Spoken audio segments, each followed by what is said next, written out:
నమస్తే, welcome to I news. Tamil Nadu రాజకీయాలు ఒక్కసారిగా హీట్ ఎక్కాయి. ఎన్నికల ఫలితాల తర్వాత డిఎంకే కాంగ్రెస్ మధ్య విభేదాలు బహిరంగంగా బయటపడుతున్నాయి.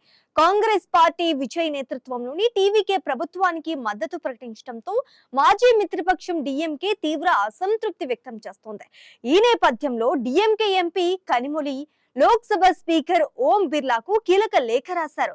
కాంగ్రెస్ ఎంపీలతో కలిసి కూర్చోవటం ఇక సమంజసం కాదని, డిఎంకే ఎంపీలతో ప్రత్యేక సీటింగ్ ఏర్పాటు చేయాలని కోరారు. దీంతో తమిళనాడు రాజకీయాల్లో కొత్త సమీకరణాలపై చర్చ మొదలైంది.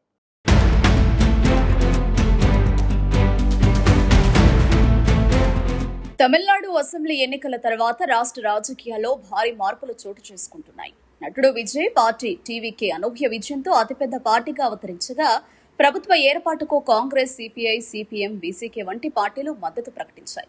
ఈ పరిణామంతో డీఎంకే, కాంగ్రెస్ మధ్య ఉన్న పాత పొత్తు పూర్తిగా ముగిసినట్లేనని రాజకీయ వర్గాలు భావిస్తున్నాయి. ఇదే సమయంలో డీఎంకే ఎంపీ కనిమొళి మారిన రాజకీయ పరిస్థితిలో కాంగ్రెస్ ఎంపీల పక్కన కూర్చోవడం సరైంది కాదు అంటూ లోక్సభ స్పీకర్ ఓం బిర్లాకు లేఖ రాయడం సంచలనంగా మారింది.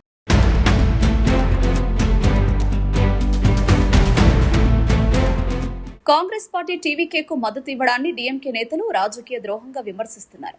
మరోవైపు కాంగ్రెస్ మాత్రం తమిళనాడులో బీజేపీని దూరంగా ఉంచేందుకే ఈ నిర్ణయం తీసుకున్నామని చెబుతోంది. ఇక మరో ఆసక్తికర అంశం ఏమిటంటే, ఎన్నికల ఫలితాల తర్వాత డీఎంకే ఎమ్మెల్యేలు పార్టీ అధినేత స్టాలిన్ కు పూర్తి అధికారం ఇచ్చినట్లు సమాచారం. అవసరమైతే కొత్త రాజకీయ నిర్ణయాలు తీసుకునేందుకు అనుమతి ఇచ్చారని వార్తలు వస్తున్నాయి.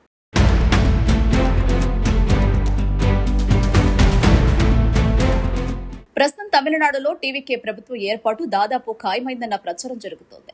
అయితే గవర్నర్ ఆహ్వానం, కొత్త కూటముల అవకాశాలు, డీఎంకే తదుపరి వ్యూహం వంటి అంశాలు రాష్ట్ర రాజకీయాలను మరింత ఉత్కంఠ భరితంగా మార్చుతున్నాయి. డీఎంకే కాంగ్రెస్ విడిపోవడం, విజయ్ టీవీకి ఎదుగుదల, కొత్త రాజకీయ సమీకరణాలు, ఇలా తమిళనాడు రాజకీయాలు ఇప్పుడు దేశవ్యాప్తంగా హాట్ టాపిక్ గా మారాయి.